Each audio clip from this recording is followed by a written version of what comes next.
कुछ ना दिया मैंने, कुछ ना दिया बदले में प्यार के। मेरे गुनाह की ली तूने सजा, चाबुक की मार से। कुछ ना दिया मैंने, कुछ ना दिया बदले में प्यार के। ये क्या किया तूने, क्यों ये किया, चाँद के तूने ये जीवन दिया। ये क्या किया तूने, क्यों ये किया, चाँद के तूने ये जीवन दिया। मेरे गुनाह की ली तूने सजा, चाबुक की मार से। कुछ ना दिया मैंने, कुछ ना दिया बदले में प्यार के।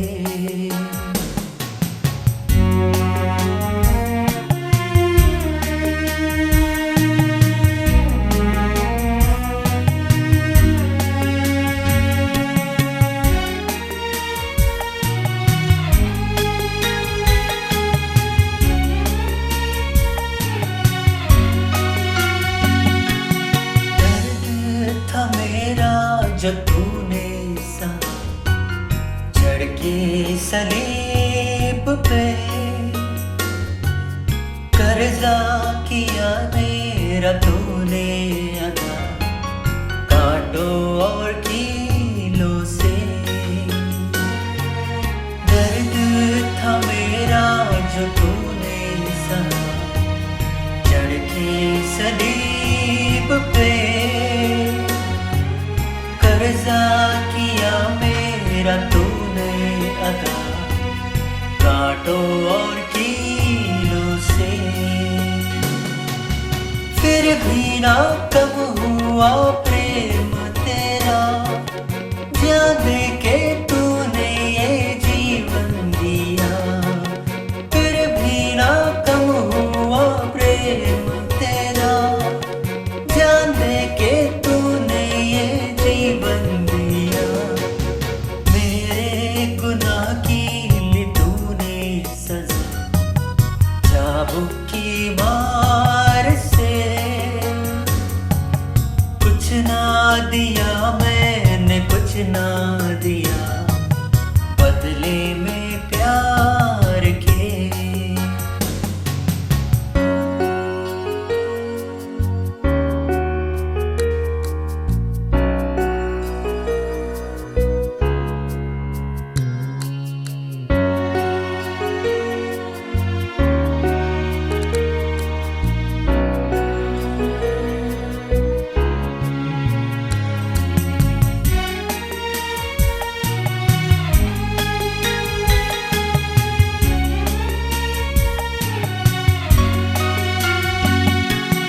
मरते हुए माफ करके गया जुल्म और सितम मेरे लिए तूने खाई सदा, दुनिया की ठोकरें। मरते हुए माफ करके गया जुल्म और सितम मेरे लिए तूने खाई सदा, दुनिया की ठोकरें। ये क्या किया तूने, क्यों ये किया, चाँद के तूने ये जीवन दिया। ये क्या किया तूने, क्यों ये किया, चाँद के तूने ये जीवन दिया। मेरे गुनाह की ली तूने सजा, चाबुक की मार से। कुछ ना दिया मैंने, कुछ ना दिया बदले में प्यार के।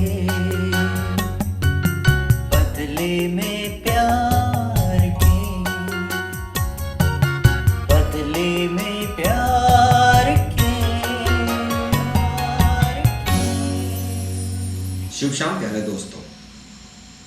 ज़्यादा विलंब न करते हुए परमेश्वर के वचन पढ़कर हम आरंभ करेंगे। पवित्र शास्त्र में कुलुस्सियों की पत्री उसका 2 अध्याय और 14वीं आयत हम पढ़ेंगे।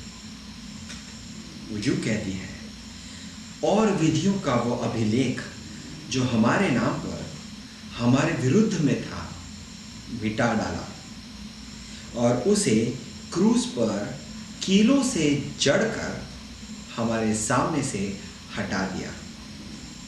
आज हम इस वचन पर मनन करेंगे और देखेंगे कि विधियों का वो अभिलेख जो हमारे विरुद्ध में है, इसका क्या मतलब है।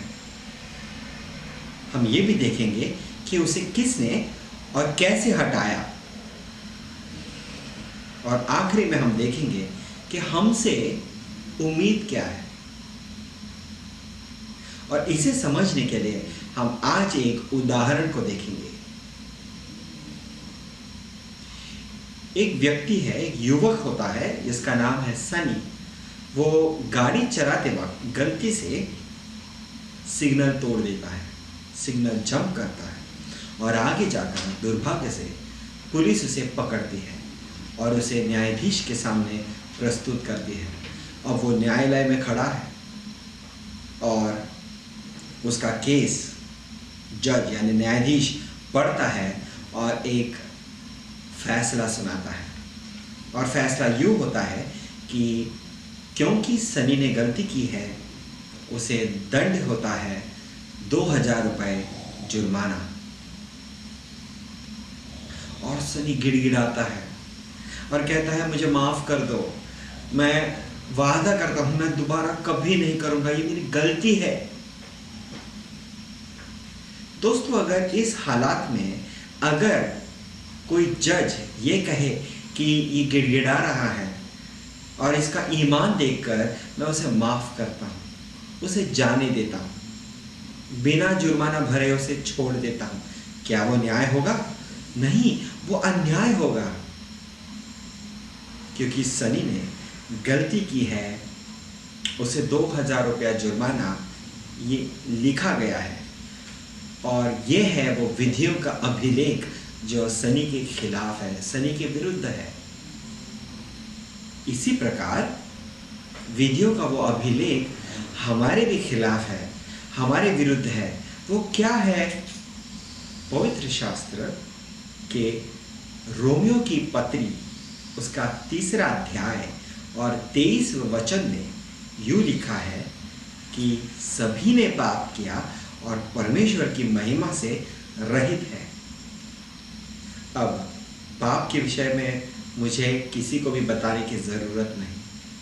हम सब ने कभी ना कभी, कहीं ना कहीं, किसी न किसी प्रकार से पाप किया है, गुनाह किया है, गलती की है।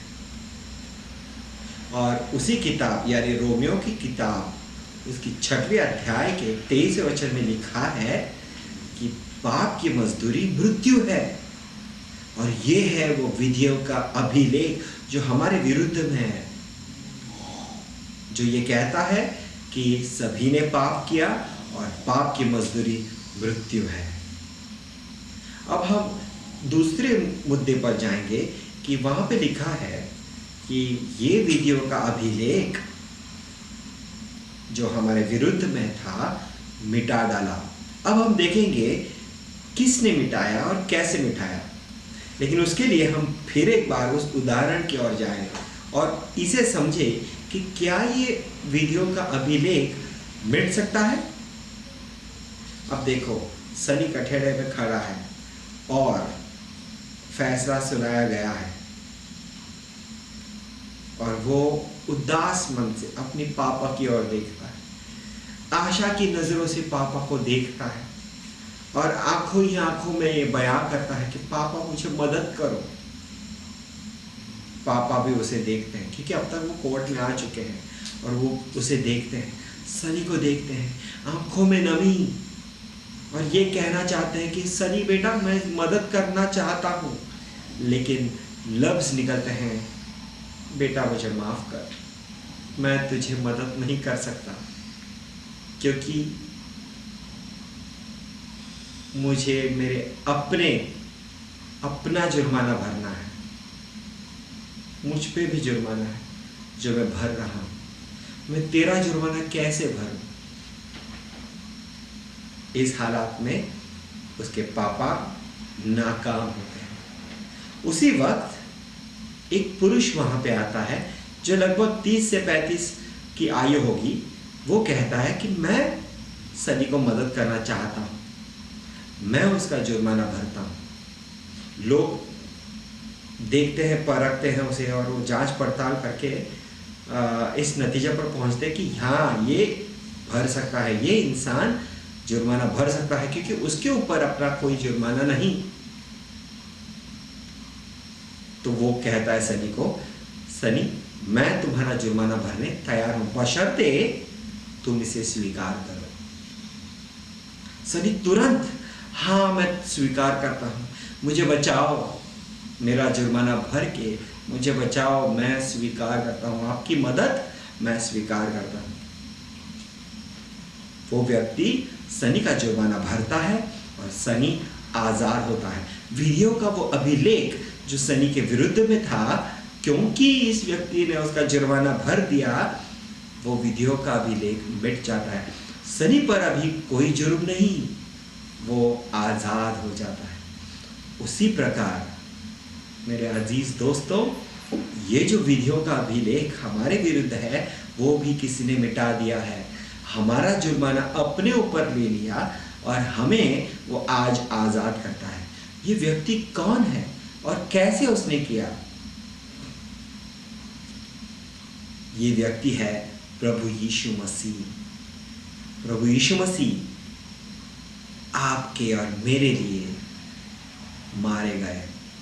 आपका और मेरा जुर्माना, जो पाप का दंड मृत्यु था, उसने अपने ऊपर ले लिया और वो मारा गया। क्रूस पर उसे चढ़ाया गया, वो मारा गया, उसने खून बहाया।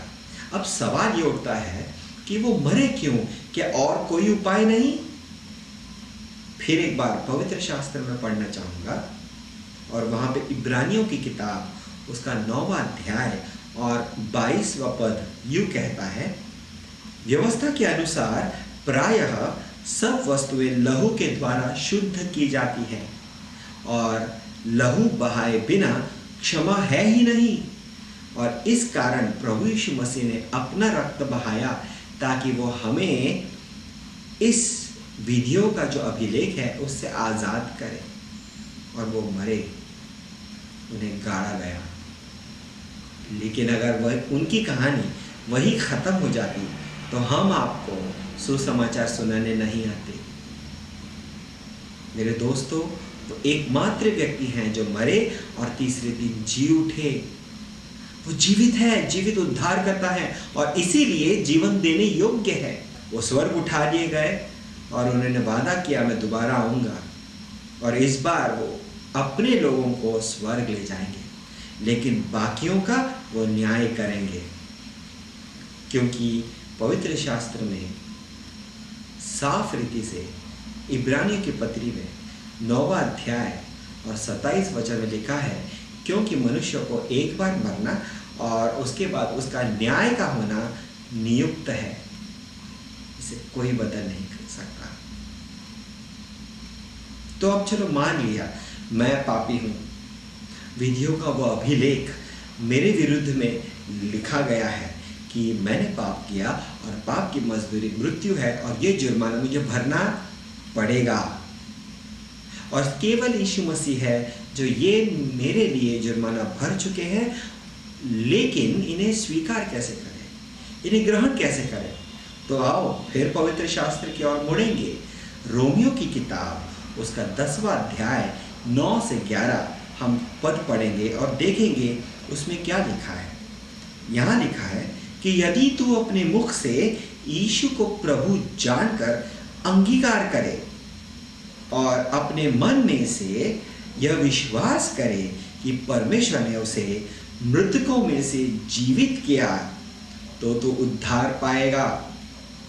मनुष्य जब हृदय से विश्वास करता है तो उसका परिणाम धार्मिकता होता है, और जब वो मुंह से अंगीकार करता है तो उसका परिणाम उद्धार होता है। पवित्र शास्त्र में यह लिखा है, जो कोई उस पर विश्वास करेगा वह लज्जित न होगा। चुनाव अब आपका है। यह सच्चाई में हमने आप तक लाई है, जो हमने प्रभु यीशु मसीह से पाया हम आप तक पहुंचाते हैं, परंतु चुनाव आपका है। आप जिंदगी चुनना चाहते हैं या मौत? मेरे दोस्तों, देरी न करना, क्योंकि समय हाथ से निकलता जा रहा है। पवित्र शास्त्र कुरिन्थियों की दूसरी पत्र में 6वें अध्याय के दूसरे पद में यूं लिखा है, देखो अभी ग्रहण किए जाने का समय है, देखो अभी वो उद्धार का दिन है। आज यीशु मसीह आपको मदद करना चाहते हैं, हम सबको मदद करना चाहते हैं।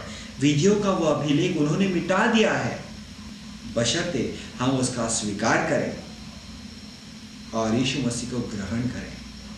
आखिरी पद में आपको पढ़ना चाहूंगा पवित्र शास्त्र से यूहन्ना की किताब, उसका 17वां अध्याय और 3 वचन में यूं लिखा है, और अनंत जीवन यह है कि वे तुझे, जो एकमात्र सच्चा परमेश्वर है, और यीशु मसीह को जाने जिसे तूने भेजा है।